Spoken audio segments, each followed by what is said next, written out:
All right, so former Bush 41 Chief of Staff, New Hampshire Governor John Sununu. Governor, do you buy that there's a method to this rush, that senators in particular are concerned about how this Roy Moore election could go in Alabama, and maybe to make it a moot point, go ahead and settle this once and for all before that December 12th election? Is that doable? Yeah, I think it's doable. I think what they're focusing on, though, is a pretty smart move.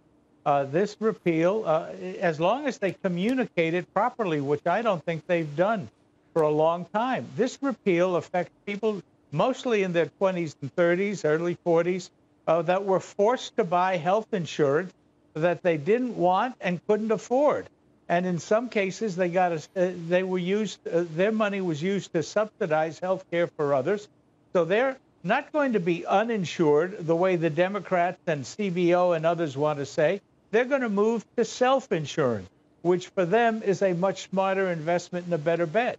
The other thing this does is it eliminates the federal subsidy that went to some of them as a pass-through subsidy to the insurance companies. So this is a very important, very significant, and I think a very smart move as long as the Republicans communicate it right and don't let people say 10 million more are going to be uninsured. They're not going to be uninsured.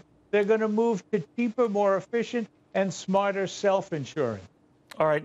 Part of the individual mandate here that everyone had to have insurance is the notion that whatever people think of that, it is going to free up a lot of dollars for Republicans maybe to play with when it comes to these tax cuts. $300 billion, we're told, over 10 years. That would presumably allow Republicans then to go back to making the corporate tax cuts immediate, in other words, starting next year. What do you think of that?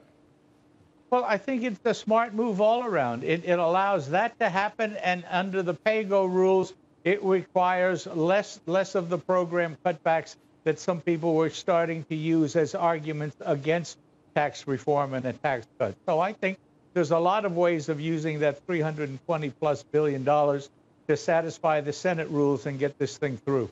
The Roy Moore situation, Governor, I mean, Republicans seem betwixt and between how to deal with it. Most seem to be criticizing the behavior, some even going so far to say they believe the women who made these accusations, the timing of the Washington Post story notwithstanding, and that he should just step aside. But is it too late for that? I mean, he's still going to be on the ballot one way or the other, right? Well, look, it's a messy situation down there. It's one of those situations I just get turned off in watching on TV. I think he ought to get out, but who knows what is in the mind of the candidate.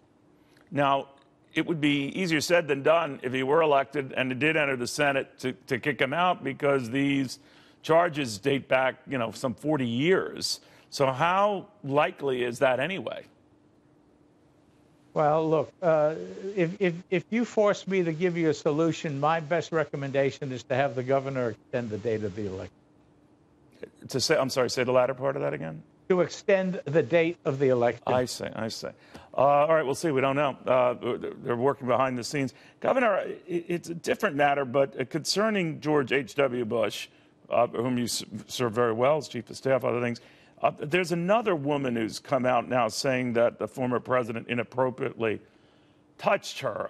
And it comes at a time when a number of spokesmen for the 41st president have argued it was certainly not deliberate, it was certainly not intentional, and regrets it being seen and reported the way it's been seen and reported. I'm paraphrasing.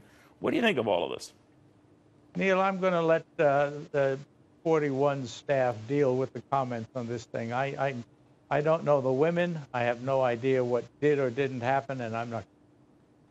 Does that behavior sound like the George H.W. Bush you knew? No? No, the George H.W. Bush I knew was a fantastic gentleman. All right, so the reason why I didn't mention it is there seems to be some latitude given, maybe properly so, maybe not, to the former president. Not so this guy wants to be the next senator from Alabama. What do you think? Look, I leave it to the staff of 41 to do the comment. All right, Governor, thank you very much. Good seeing you.